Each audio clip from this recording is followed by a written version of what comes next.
to bring to the leadership and members of our great party taking advantage of this summit that we are satisfied with the midterm review and performance evaluation report of the reviewed Hope Agenda, that we are aware that the Nigerian nation is moving in the right direction economically, socially, and politically, and that we are convinced that under President Bola Ahmed Tinubu GCFR, Nigeria will get to her destination faster in prosperity. We acknowledge the resolution of these governors that the president should be used and be adopted as our flag bearer for 2027 presidential election for his second term in office.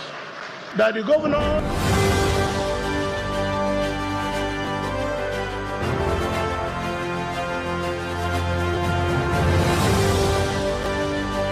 And that was the voice of the governor of Imo State, Governor Hope Uzodinma, at the APC National Summit for Youth Development. The Association of Ebonyi Indigenes Socio-Cultural in the Diaspora, ISED, has informed President Bola Tinubu that his Minister of Works, David Umahi, is not capable of delivering the Southeast for the ruling All Progressives Congress, APC, in the 2027 general election. The Ebonyi Indigenes, while noting that Umahi lacks the capacity to accomplish such a huge task, also expressed challenges, including deplorable road networks. And moving over to Lagos State, the Lagos State government has disclosed that it has so far disbursed 2.46 billion naira to 8,690 residents through the Sanwo-Olu Lessons Financial Assistance Program. The special advisor to the governor on political, legislative, and civic engagement, Dr. Afolabi Tajuddin. And lastly, on the local scene, the member representing Share Okeode constituency of the Kwara State House of Assembly, Honorable Razak Olatunde Owulabi, has reaffirmed his commitment to the welfare of his constituents. Speaking on Diamond FM's Yoruba Public Affairs program, Ebawadasi, monitored by Felix, Joseph, and Richard Adeshino, Honorable Owolabi revealed that over his 6 years in office, he has directed his personal earnings and resources towards various empowerment initiatives in his constituency. While reacting to the import across the world is reaching you from Diamond 88.7 FM Ilorin. We go on a break now, and when we return, we bring you foreign, business, entertainment, and sports news. Do stay with us. Follow us on social media, Facebook, Twitter, and Instagram at Diamond887FM. Diamond FM, shining supreme. FM Ilorin. We now move on to foreign stories. The British government has finalized a deal to transfer Chagos Island's sovereignty over to Mauritius. Speaking to reporters this afternoon, UK's Prime Minister Keir Starmer stated the importance of the deal to UK's defense and intelligence.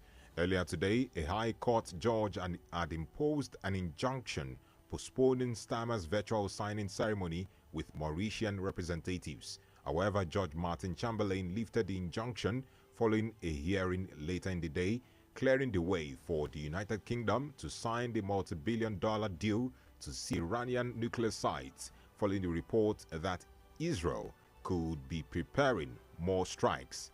Iran and the US, Israel's closest ally, will hold a fifth round of nuclear talks on Friday amid deep disagreements over uranium enrichment in Iran, which the US says could lead to developing nuclear bombs.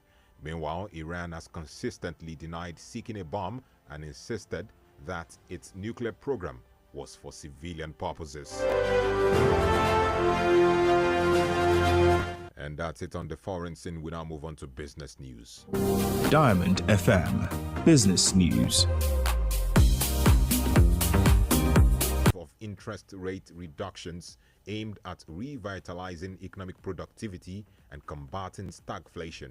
Man therefore called for a significant cut in the benchmark interest rate in order to reflect current realities and ease the credit burden on manufacturers. However, LCCI disclosed that maintaining the current rate reflects a balanced approach, one that avoids inflationary risks while allowing time for consistent macroeconomic trends to emerge. And that's it in business. We now move on to entertainment story. Diamond FM. And enforce compliance with societal values. According to El Mustafa, the proscribed venues were involved in hosting late-night events, displaying vulgar content, and operating without necessary regulatory approvals. He warned that attempts to rebrand or resume operations under new names would attract prosecution. And that's it in entertainment. We now move on to sports stories. Diamond FM Sports News.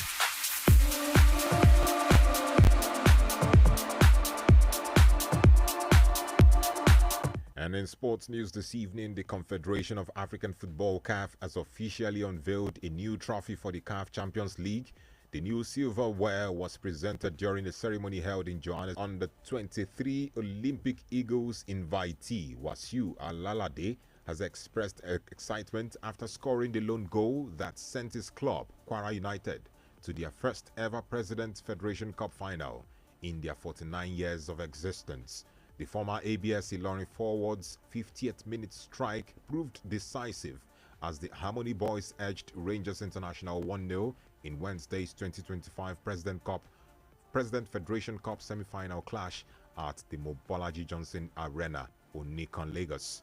Kwara United held on tenaciously to set up a final clash against fellow debutant Abakaliki FC, this year's Giant Killers, despite the latter's struggling in the second-tier NNL Conference B table. 25-year-old Alalade, who traveled to Argentina to meet a knee specialist while in the under-23 Eagles camp, also dedicated a goal and victory to God, the fans and supporters of Kwara United. And that ends our sports news. Vulnerable residents. On the foreign scene, we told you that UK signs deal to hand over Chagos Islands to Mauritius. In business news, Nigerian manufacturers, Lagos Chamber of Commerce disagree over 27.5% interest rate. In entertainment, censorship board shuts down entertainment centers in Kano. And in sports, CAF unveils new Champions League trophy. Before we wrap up, did you know that on this day in 1973, the National Youth Service Corps, NYSC, was established in order to foster peace and unity? Now you know.